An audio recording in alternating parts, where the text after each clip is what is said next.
สบายดีเสือบ่เล่านะบ่ซื้อมาให้ตอนนี้นะยืนนี่มายืนนี่สิถ่ายรูปเอาหล่อๆมือยักบาทเลี้ยวมา1 2 3ยังมือแรงนะพี่น้องเลยนี่ก็ปะว่าอะไรก็ห่างคุณอะไรไปหนังเตียงสายไฟโซลาร์เซลล์เขาดิเสียไปตายอยู่ไสเอามาตายไว้ตารางด้วยโซลาร์เซลล์นะให้มันหุ่งในเฮือนปูนตัวนี้ก็อุ้ยอันนี้สบายดีสวัสดีพ่อแม่พี่น้อง FC หักแพงเบิร์ดสุขุสุขคนเปิดสมองสุบอนนะพี่น้องเด้อยินดีต้อนรับเข้าสู่ช่อง YouTube บาลาบาเพลินคือเก่าคือเดิมพี่น้องเนาะเพิ่มเติมก็มื้อนี้ก็เข้ามาสิเข้ามาอัปเดตหน่อยเนาะหลังจากที่สร้างเพิ่นมาแกะแบบออกพี่น้องเอ้ยเนาะเฮาก็มื้อนี้ก็ออกไปเฮ็ดเวียกเจ้าของแล้วเบิดมื้อพี่น้องหากันแล้วนี่เข้ามาหาทางน้องเพิ่นเลยเนาะเข้ามาเบิ่งกับแปะหูแปะตาได้พี่น้องเอ้ยเนาะแปลกหูแปลกตาคิดว่า FC หลายคู่หลายคนก็รอคอยเด้อพี่น้องเด้ออันนี้เป็นสุดทำงานบาลาเด้อมึงดูคอเสื้อสุดทำงานบาลาพี่น้องเอ้ยเนาะสุดออกไปหายไปหน้าไปหัวไปสวนนั่นแหละเนาะก็มาพอตกใจเบิดบาลาก็ดีเบิ่นกระตุ้กระตอบน้องโอเนาะเบิ่นกระตุ้กระตอบเพิ่นลื้อแหละคือสิแม่นพี่น้องเอ้ยอันนี้ก็ดีเนาะไปบ่ว่าไรอย่าห่างผู้ใดที่เข้ามาเบิ่งมาชมก็ฝากกดไลค์กดแชร์แล้วก็เบิ่งคลิปยาวๆให้เด้อพี่น้องเอ้ยเนาะเบิ่งให้จบคลิปเนี่ยเด้อพอได้เป็นกำลังใจให้บ่าวลาวเนาะเบิ่งโฆษณาให้นำเด้อพี่น้องเอ้ยเนาะนี่เด้พี่น้องเอ้ยเนาะนี่เด้ตู้บ่ได้มีเด้แกออกไปละคักปันยังบาดนี่แต่ว่ายังขึ้นนอนบ่ได้เด้อพี่น้องเอ้ยยังขึ้นนอนบ่ได้กะละมังแตกกันนะก็มีแต่จะไปทิ่มมาแหละยางมาเอาไม้เนี่ยอันนี้ฮากามาเนี่ยบอลูกติ่งนี่เอามาแต่ฮานะฮากาลงมานี้เดี๋ยวเห็ดแห้งได้ปืนเท่านี้มันสแตกเลยเอาขึ้นมาก่อนขึ้นมาเตียงเลยขึ้นมาเรียงไว้ส่วนเตียงนี่แหละพี่น้องเอ้ยลูกติ่งมันเหลือประมาณ2 หมัดยังบ่ได้บอกทางแม่หักน้องโอเพิ่นอยู่เพิ่นว่าให้ใส่ตรงบันไดนะมันใส่บ่ได้แล้วมันหนักที่แรกจักเนี่ยได้ดอกเฮาออกไปเบิ่งแล้วเป็นตาในหน้าน่ะก็ดียังน้องบ่อยเรียกว่ากระป๋องเบียร์นั่นนี่เนี่ยกับน้องเบียร์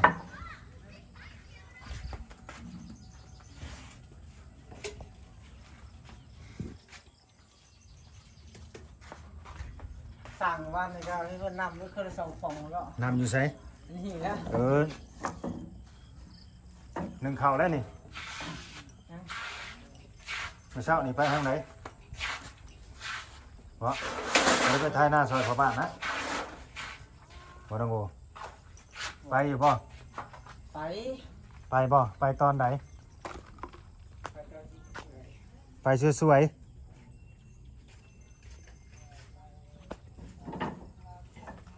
เดี๋ยวเช้าไปอันเนาะเอาจริงอะไรเดี๋ยวเช้าไปอันแตะไข่กระสอบปูนเก่ามีอยู่นี่แตะไข่นี่เก็บให้บ่าวลาวเด้อเดี๋ยวจะออกเป็นเอาไว้จูดตายงัวได้บัดเข้าตลาดเห็นอะไรบาดนี่กันคนบ่อยู่นี่มันมาขี้ใส่แน่นอนงัวนี่ แม่นว่าน้องโอกันบ่มีหัวนี่เนาะตายถูกเก็บไว้หอยงัวเขามาเทียบเลยขักได้พี่น้องเลยคลิปนี้ก็เด็ขักได้เนาะนี่แหละเขาก็คัดหยาบแบบนี้แหละลงฟองเลยก็คัดหยาบเลย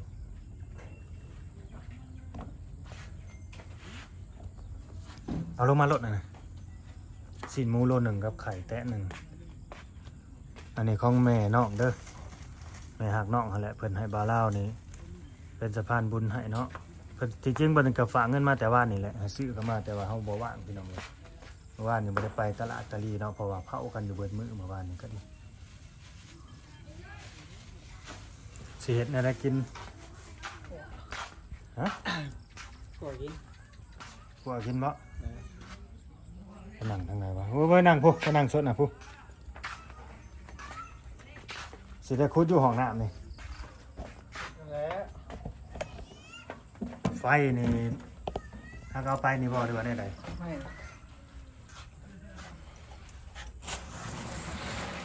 ยุ่งอยากร้ายได้พี่น้องเลยมันขำเลย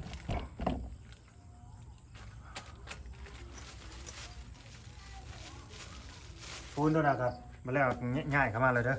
ผีเอามาไหวผียันพลศาสตร์ เลย พาตั้งท่านนี่เพื่อสิขาดเบิ่นเนาะ นี่มันถอยเลย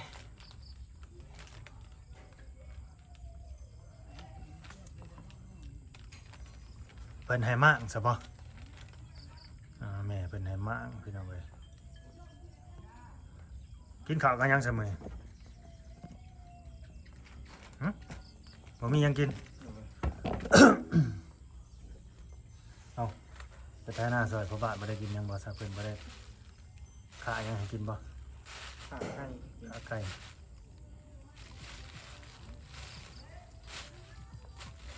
ข้าไก่ให้กินชิ้นก็คือเพิ่นเอามาเฮ็ดนั่นชิ้นหมูแดดนั่นแหละหมูแดดเนื้อแดดทงยังซะเอาดินี่หน้าข้างอันลูกติ่ง สไลด์ อ๋อหลายคู่หลายคนเพิ่นก็ว่าเอ้าเฮือนน้องโอนี่ยังบ่ทันได้มีห้องน้ำห้องในก็มีอยู่พี่น้องเพิ่นก็สิเฮ็ดอยู่ห้องน้ำก็แต่ว่ายังบ่ทันได้ขุดได้พี่สังเพราะว่ายังบ่ทันได้สั่งของเฮาก็ดิมื้อนี้วันศิลป์แหน่ก็เลยยังบ่ได้สั่งของพี่สังได้มาเข้าอยู่นี่ฮะใส่มาไว้ในใส่มาไว้อยู่พุ่นอีกเลย เข้าไปนี่ไก่มันติดเลยครับ บ่มีบ่อนไว้ ใช่ ทำไมฝากไว้นำเขาเนาะ เลย บ่เป็นหยังมาไว้น้องๆนั่นนุ่งเลยฝากเขาไว้ไปแล้วครับเอามาในอยู่ที่น้อยบ่าวลาวก็สิสั่งให้นึงเขาอีกแล้วนี่สิกินเขาอีกเพิ่นได้จังสิเมืองมื้อนี้ให้กินน้ำอยู่บ่ เป็นยัง อืมมันก็โล่งดีเลยพี่น้องไว้บ้านนี่ก็ดีเพื่อนนี่ก็ดีแต่ว่าอันนั้นมันอายุอาญะอยู่เนาะเพราะว่ามันยังไม่เป็นที่เป็นทางเด้อพี่น้องเด้อยังมันเป็นที่เป็นทางผาตั้งนี่ผาตั้งอยู่สามพื้นเด้อเนาะ แม่น สามพื้นเนี่ยต้องพับให้เป็นที่เป็นทางเป็นระเบียบก่อนเพิ่นว่าให้ย้ายออกไปไว้ในไสเอาออกมาพี่สบอกว่านี่นะ แม่น เอา ทางหน้าว่าเอาไปไปกลางก็ได้เนาะ บ่ได้ นอนอยู่นี่บ่ได้เลย ไว้บนนอนอยู่นี่ป้ามันหนีนะ อืมของนะบ่ แม่น เอาปลาไว้นี่ก่อนเนาะ เลย ปลาไว้นี่ก่อนก็ได้ปลาไว้นี่เนาะเตียงตัวนั้นก็เอาเข้ามา เลย เดี๋ยวถามเพิ่นก่อนได้เพิ่นบอกพาเลาะไปก่อนได้ถามเพิ่นก่อนเพิ่นสิว่าอย่างไรแล้วบางทีญาติเพิ่นว่าให้เฮ็ดกระตู้กระต๊อบและเอาของไว้ก่อนนะเอาของไว้ก่อนนะตอนนี้เอาของไว้ก่อน คนนี่ก็เฮ็ดได้ใดช่วงนี้ก็ยังบ่ได้ขึ้นเฮือนเจ้าของก็ไปนอนน้ำนองก่อนนั่นแหละกันว่าเฮามันบ่มีบ่อนนอนอยู่นี่ก็ดีเพราะว่ามันได้ฮือกระตู้กระต๊อบได้เด้เนาะบ่ได้มีปัญหาหยังติ เลย ไปนอนน้ำนองกันไปน้องก็หักแพงกันปกติหั่นแหละพี่น้องเอ้ยบ่ต้อง FC บางคนก็บ่ต้องไป แนวใดก็แปลว่าเอายุ่งอ้วนแย่ให้กันเด้อพี่น้องเด้อจังไดก็พี่น้องนะมันตัดขาดกันบ่ได้ดอกคันมันบ่อีหลีอีหลอนะไอ้เรื่องเกิดเฮือนนี่คือกันนี่บ่าวลาวก็สิบอกให้ทั้งน้องนี่โทรบอกพ่อเด้อบอกพ่อบอกแม่นำหั่นแหละแล้วก็บอกน้อง บอกน้องตุ๊กนำเด้อเขาบอกไปแล้วสิมาบ่มากอีกเรื่องหนึงอันนี้ก็ดีได้ โดย บอกเบิดนั่นแหละพี่น้องก็บ่ได้มีไผหรอกมีน้องตุ๊กแล้วก็พ่อแม่น้องแต่ใกล้ๆนี่ก็สิไปบอกอยู่บ่ บอกนะ บอกคือกันเนาะบอกได้ย่านเจ้านั้นมันสิน้อยอกน้อยใจได้เนาะสิว่าบ่บอกก็สิว่าอีกบอกก็บอกคือกันนั่นแหละพี่น้องเอ้ยบอกมาเบิดแหละแถวนี้นะเอาเป็นว่าเฮารู้จักไปเฮาก็ไปบอกโลดเห็นบ่ให้บาลาไปบอกบ่แม่นแนวเด้มันบ่แม่นแนวได้เพอบาลารู้จักไปเด้มีแต่เจ้าภาพเจ้าของเพื่อนนั่นไปบอกแม่นบ่พี่น้อง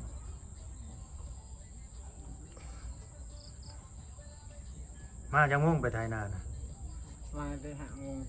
มาแต่5 โมงแรงพู้อ๋อมันก็กำเลยตัว5 โมงบาลาก็ยังมาเขามาเฮือนนี่ก็6 โมงนะทางนั้นเขาสิเฮ็ดหยังกินนี่เขามีหยังกินแรง จักเด้อ บ่ได้ถามเขาบอก บอก เขาถามว่า เขาเคยที่เราได้มั้ยเนี่ย ก็ได้จิรอ โดย เนี่ยก็ได้จิรอเฮาก็กินไข่เฮาก็กินกัวไข่บ่หรือสิทอดหมูน้ำมันก็ยังมีที่นี่ งั้ง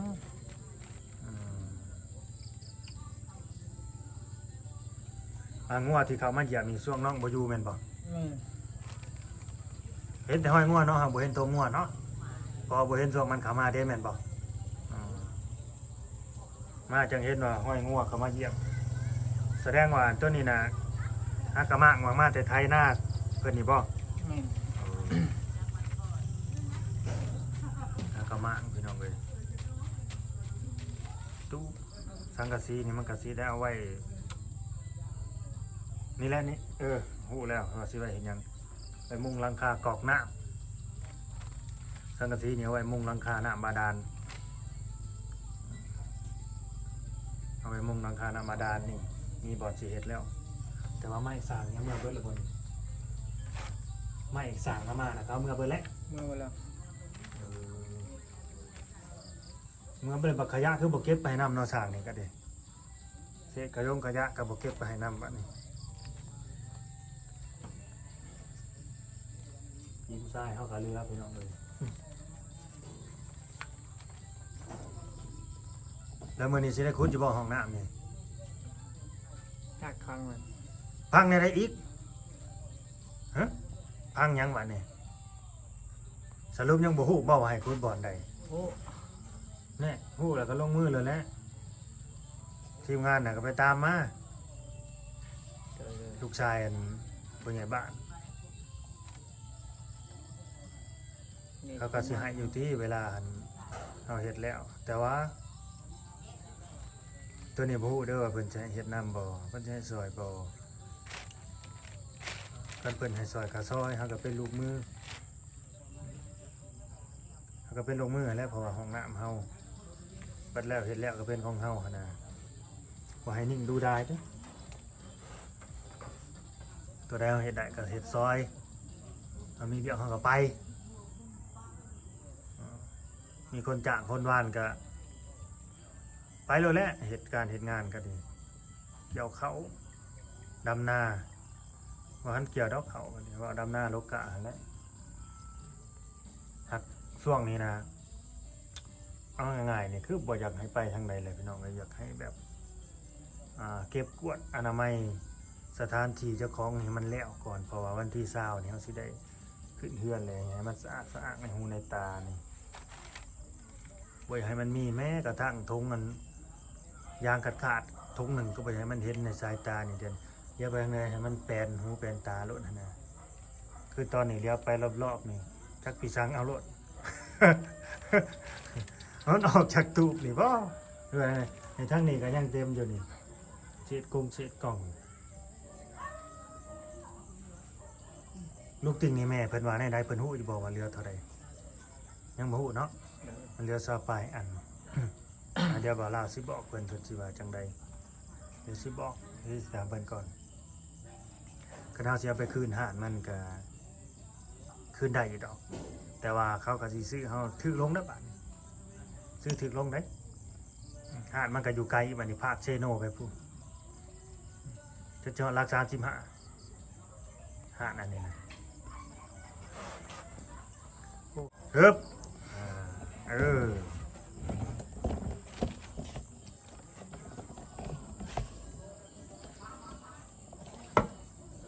เพิ่นให้เงินอยู่บ่ผู้ใหญ่บ้านบ่ได้ให้เอาไปซอยเนาะให้ก็เอาดอกเงินสำนั้นให้ไปซอยซื้อไผสหามเตียงก็มาซอยนี่ น้องเคย มากับน้องเคยบ่เดือนนี่น้องเคยมาซอยเนาะ บาลาวก็มาบ่ทันพอเฮาก็ไปเวียกของเฮานะพี่น้องเลยก็เลยก็มาบ่ทันน้องเพิ่นกบนี่กินเบิดแล้วเนาะ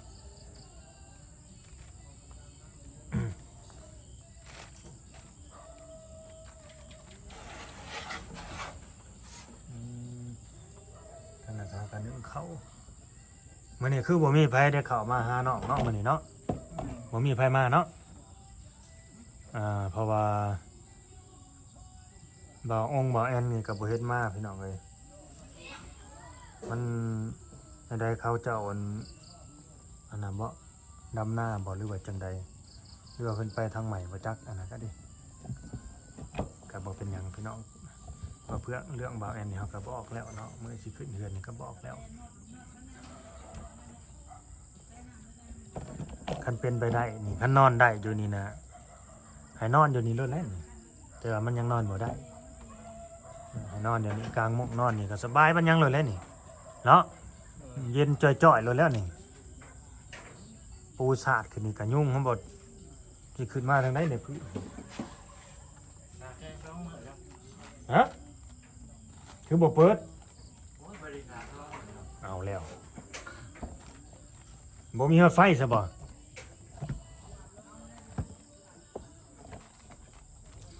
บ่ได้ซาก2มื้อแล้วว่าไปอีกแล้วบ้าน ฉากแล้วประชาโทรศัพท์ฉากแล้วประชาโทรศัพท์ ไปซากโทรศัพท์เลยบ่ได้มาเสียบ เลย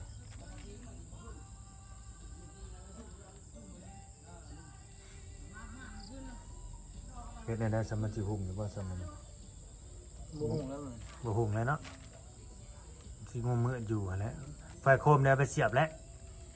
แต่ก็สร้างเรื่องไฟฟ้าเห็นไหม อยู่ไสเดือนนี่ ยังเธอถามสร้างอยู่ ไฟโคมก็บ่ได้เบิดตี้แบตน่ะ ยังสร้างเจ้าไฟฟ้าใช่ ไฟโคมน่ะบ่จักน้ำสร้างอีกจักสร้างก็ไปปาใส่อ้าวสร้างยืมไปซะบ่ แม่นสร้างคนยืมเห็ดเรียกนี่เด้ โอ้แสดงว่าเพิ่นปั่นจนมืดแม่นบ่เมื่อวานน่ะวานนี้เลยบ่เห็นว่าญาติอยู่ในกระตานี่แหละบ่ล่ะคิดว่านะคิดว่าอยู่ในกระตานี่โอ้ฝ่ามาก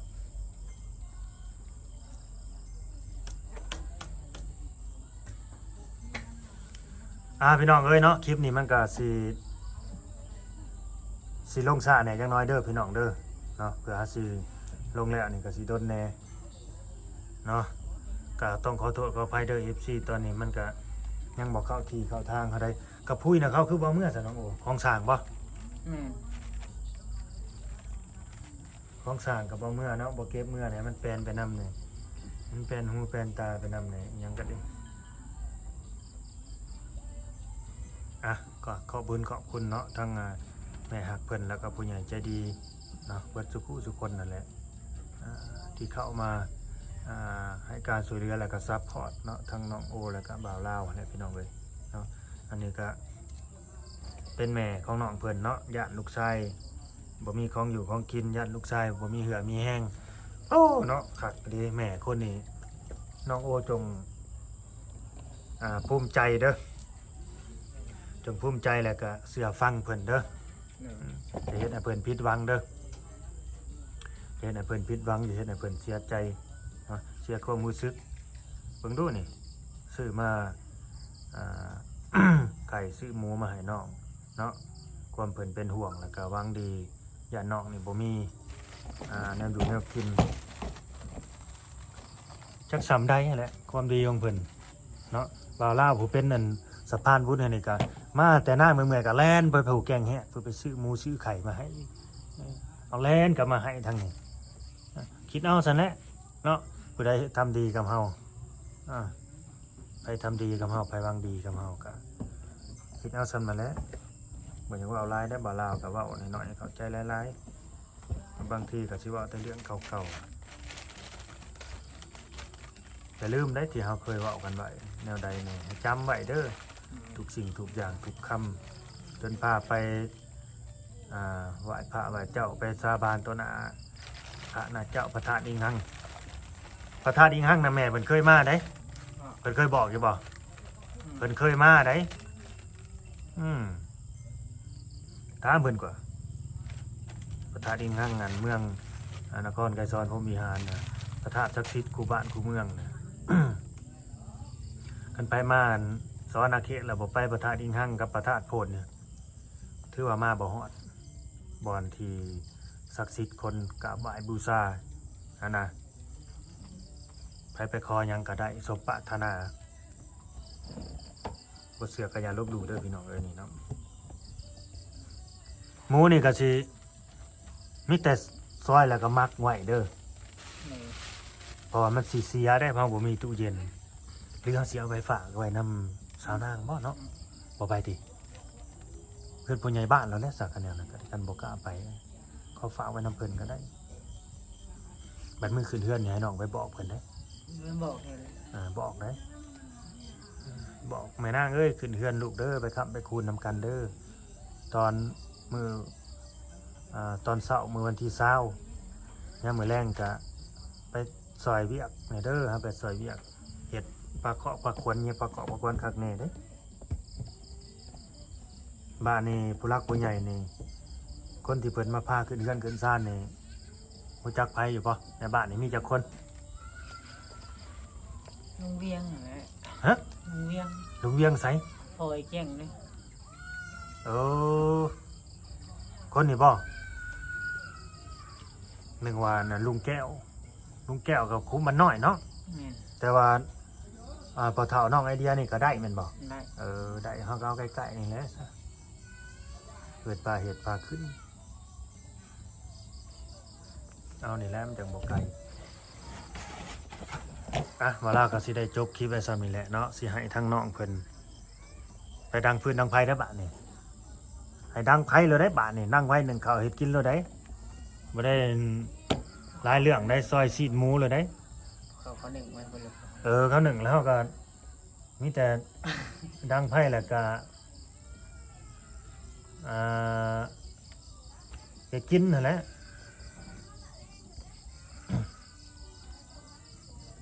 บนกิโลไปเอามาให้ เอามาให้อ้ายบ่ขอกินน้ำขาวบ่หรือว่าจังไดไปบ่ได้ไปขู่กินน้ำน้องตี ฮะไปหาจิหล่อเฉพาะมาทั้งบุตรีผู้เตะทั้งกะซีได้ เตะลังกะซีเด้อ เตะทั้งกะซีบัดสิขาเป๊ะกว่าเก่าได้ บริป่นบ่ โอ้โคมน้องแต่คือขักแท้ซื้อใหม่บ่ เขาน้ ทีมก็มาเรา ำเข้มซีมกัน เข้ม คือว่าเค็มใส่เกลือหลายบ่ หมอเกลือ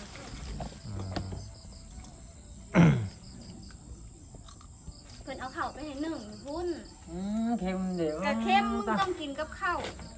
ทอดเอาซะบ่น่ะ ขั่วเลยเขาไม่ได้ใส่น้ำมันเขาบุ๋ม คั่วคือกรอบคักแท้เสียงกรอบแกบนะ หน่ำตอนเกลือ ยายยักโตจิหล่อน่ะ คุดกันกับเมียเบาป๊อป ปันกันซะบ่ บอกเรา กินแหละพากันกินแหละบ่ คือบ่ต่ำป่น บริยาก ป่นเนาะหู อยากกับเปิ้นนี่อยากกับเปิ้นเนาะก็ได้แหละซ้ำนี่ ป่นเนาะกรอบเอาไง ซ้ำนี่ก็ได้แหละเปิ้น ส เนาะ บายดีเด้อลืมคาเว้า ลืมบ่ คาเว้า บ่เป็นหยังลืมเนาะคือหยังเฮา บ่ได้เข้ามา บ่ได้ตั้งใจไผ เจ้านะ เข้ามาแต่เช้าพุ่น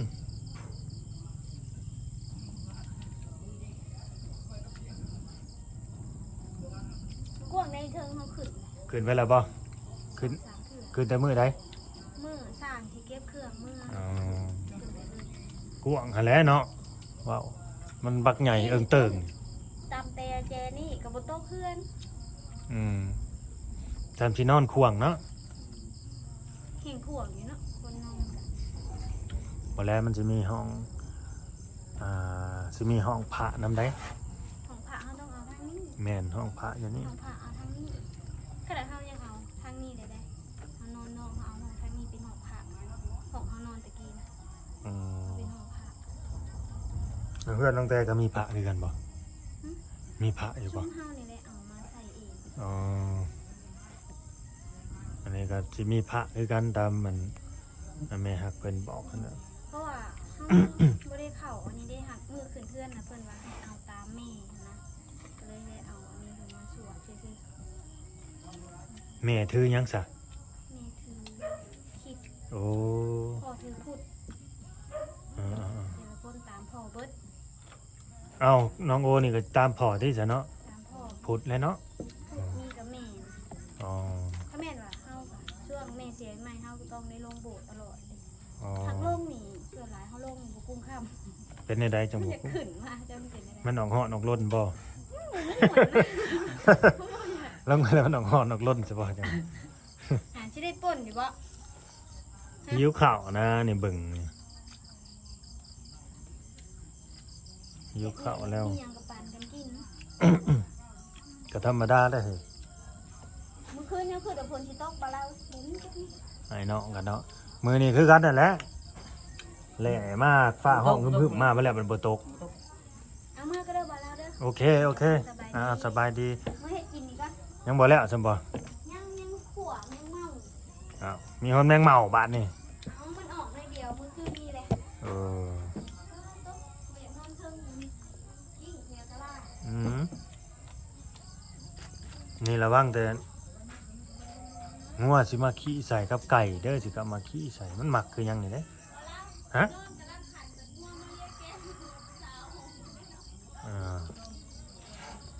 อายุมันบ่มาขี้ใส่